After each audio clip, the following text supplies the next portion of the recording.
विठू नामाचा गजर करत वारकरी पंढरपूरकडे निघाले आहेत, तर दुसरीकडे विठ्ठल रुक्मिणी मातेच्या पोशाखाचीही आता तयारी करण्यात आली आहे। आषाढी एकादशी दिवशी महापूजेच्या वेळी विठ्ठलाला बंगळुरूहून मागवलेला अंगारिखा, अंगावरील शेला, सोळ, तर रुक्मिणी मातेला पट्टू सिल्क साडीचा पोशाख परिधान केला जाणार आहे, अशी माहिती मंदिर समितीचे सहअध्यक्ष गहिनीनाथ महाराज औसेकर यांनी दिली आहे।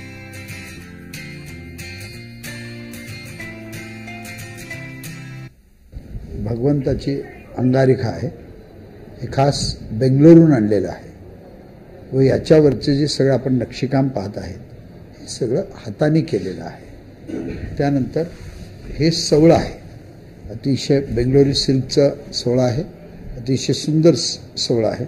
हे देवाच्या अंगावरचा शेला आहे, हे सुद्धा हे सर्व बेंगलोरहून आणलेलं आहे।